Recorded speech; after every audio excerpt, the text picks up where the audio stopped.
하나님의 사랑과 온천이 넘치시기를 축원합니다. 오늘 2월 3일 목요일 날 아침입니다. 오늘 다시 출근하실 텐데 피곤하시더라도 힘을 내시고 하나님의 축복과 은혜를 경험하는 우리 귀한 성도들 되시기를 바랍니다. 오늘 말씀은 이제 예수 그리스도 안에 있는 희망에 대해서 같이 생각해 보고 있는데요. 주님이 어떤 분이신가, 이 능력의 주님, 주님의 능력이 어떻게 나타나고 계신가 하는 것을 생각해 보면서 우리들이 예수님을 믿는 믿음으로써 승리하며 또한 축복과 은혜를 누리는 귀한 성도님들 되시길 바랍니다. 예수님을 어떻게 성경은 표현하고 있냐면 쉽게 신약 성경 속에서 크게 보면은 세 가지의 표현이 있는 것을 발견할 수가 있어요. 첫 번째는 히브리서 12장 2절 말씀에 이런 말씀이 나옵니다. 우리의 믿음의 시작이며 또 믿음을 완전하게 하시는 주님을 바라봅시다. 예수님께서는 십자가에서 돌아가실 때 아무것도 아닌 것처럼 모든 부끄러움을 참아내셨습니다. 예수님께서는 하나님께서 예배해 주신 기쁨을 기대하셨기 때문에 그렇게 하실 수 있었던 것입니다. 이제 그분은 하나님의 보좌 오른편에 앉아 계십니다. 이 말씀에서 바로 예수님을 어떻게 표현하냐면 믿음의 주님이라고 표현하고 있습니다. 믿음의 주. 또 믿음을 시작하신 분이고 믿음을 온전하게 하시는 분이시다라고 합니다. 그러니까 믿음을 시작하셨어요. 믿음의 그 주인이요, 또 시작이고 또한 완전하게 하신다는 것을 잘 보여준 것이 바로 뭐냐면 사도 베드로가 바다 위를 걸은 사건이죠. 예수님께서 바다 위를 걸어오셨죠. 그때 다른 제자들은 두려워서 유령이다라고 놀라 떨었지만은 베드로는 서로 소리 지릅니다. 주님, 만일 주신 주님이시면 나를 이 배에서 내려서 바로 바다 위로 걸어오라고 명령하십시오라고 이렇게 하나 예수님에게 요청을 하죠. 그랬더니 예수님께서 오너라라고 말씀하셨죠. 우리는 이 사건 속에서 예수님께서 베드로에게 믿음을 불어넣으신 것을 발견할 수가 있어요. 그럼 믿음을 던져주셨습니다. 그 믿음의 출발은 바로 예수께서 말씀하신 그 말씀의 믿음의 출발이 있습니다. 우리가 이것을 분명히 생각해야 될 것은 우리가 스스로 생각해가지고 우리가 어떻게 판단하고 우리가 많이 묵상해가지고 어떤 믿음을 만들어내는 게 아닙니다.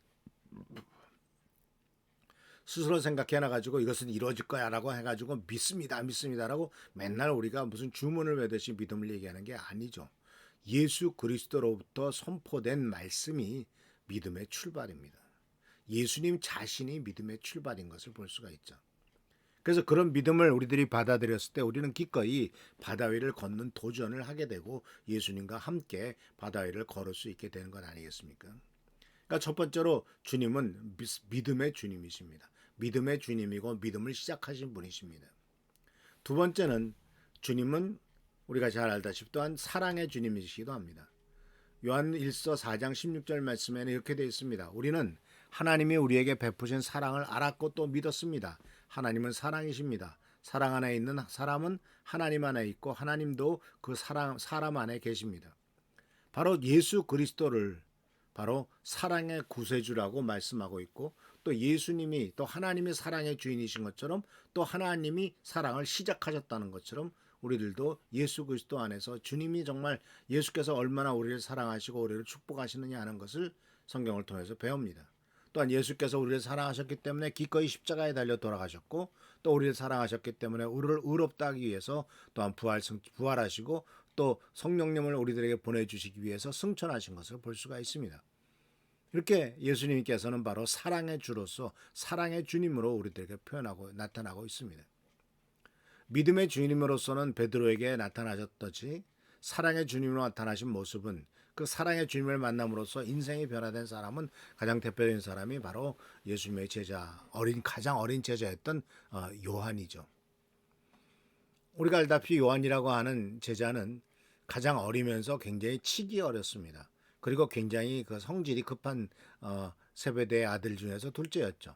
근데 이 성질이 얼마나 급하냐면은 예수님께서 그들의 세베대의 아들들에 대해서 별명을 정해 주었지 않습니까? 우레의 아들. 그러니까 아주 그냥 성질이 급하고 소리 지르고 막 이렇게 뭐 예수님에 대해서 말을 안 듣는다고 저 하늘에서 불이 떨어져서 엘리야가 불을 떨어뜨려 가지고 사람 살라 죽이실 저들에게 불을 떨어뜨려서 심판하십시오. 이런 말을 했던 것이 바로 이 세베대의 아들이었던 야고보와 요한 아닙니까? 근데 예수님께서 그들을 야단치시죠. 그러고 나서 그들이 이제 예수님을 통해서 변화가 됩니다. 예수님께서는 십자가에 달려 돌아가시면서 이 변화된 요한에게 당신의 어머니인 마리아를 맡기죠.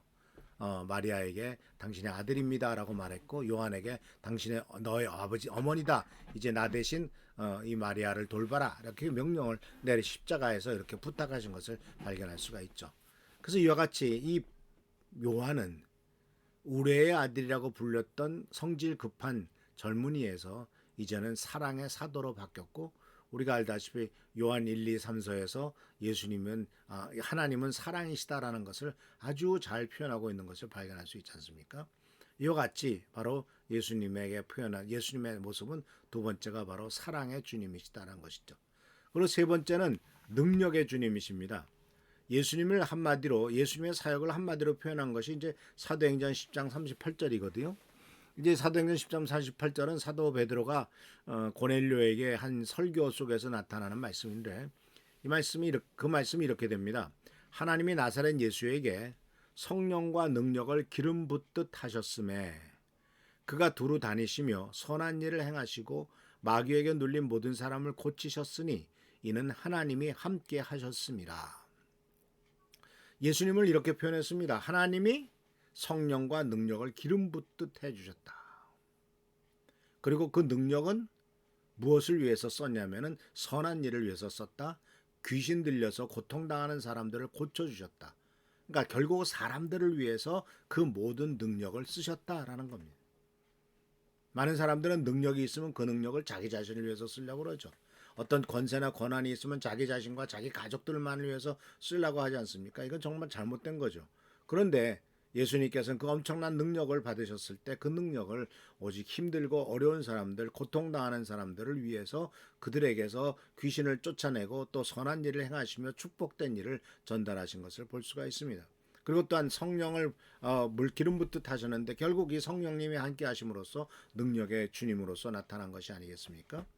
그래서 바로 이 능력의 주님도 바로 베드로와 요한의 오순절 다락방에서 성령의 능력을 받았고, 이 오순절의 성령의 역사가 바로 베드로와 요한이 이제 오순절 성령 역사 다음에 이어지는 사건이 바로 사도행전 3장에 미문 앞에 안진뱅이를 일으킨 사건이라는 것을 생각할 때 바로 성령의 역사는 우리가 어떤 영적인 능력과 은혜를 받아서 내가 그것이 있어라고 자랑한 것이 아니라 안진뱅이를 일으키고 힘들고 어려운 사람들을 도와주는 일로서 능력이 나타나고 있다라는 것입니다.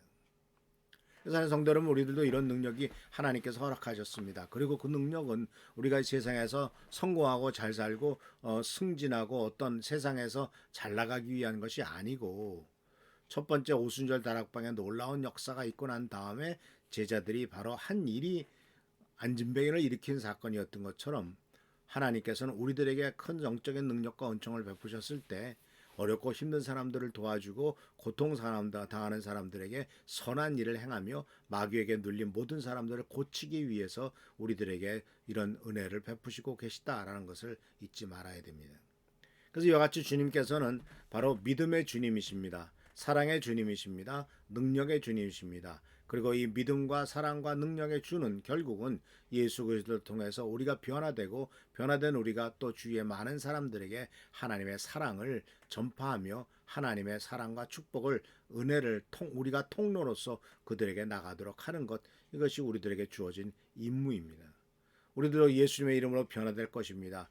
또 우리들도 만약 안진뱅이였다면 예수님께서 우리를 일으키실 겁니다. 그리고 동시에 우리도 성전에 들어가서 이제는 예수 그리스도의 이름으로 많은 사람들에게 사랑과 축복을 전할 것이다라는 사실이죠. 오직 우리는 예수 그리스도의 이름에 희망을 걸고 이 예수 그리스도의 이름을 따라 승리하는 우리 귀한 성도님들 되시기를 축원합니다. 믿음의 주요, 사랑의 주요, 능력의 주님이신 예수를 바라보는 우리 귀한 성도님들 되시기를 축원합니다. 기도하겠습니다. 오늘도 주님께서 함께 하시는 은혜를 감사드립니다. 우리들이 참 부족하고 연약합니다. 주님 도와주시옵소서. 그러나 주님은 우리에게 믿음의 주님이요, 사랑의 주님이요, 능력의 주님으로 나타나셨사오니 이러한 주님을 온전히 믿고 따름으로써 하나님의 영광과 존귀를 돌리는 삶이 되도록 지켜보살펴 주시고 인도하여 주시옵소서. 오늘도 함께 하시고 지켜보살펴 주신 것을 감사하고 예수 그리스도 이름으로 축복하며 간절히 기도하옵나이다. 아멘. 오늘도 하나님의 사랑과 은총이 넘치시기를 축원합니다.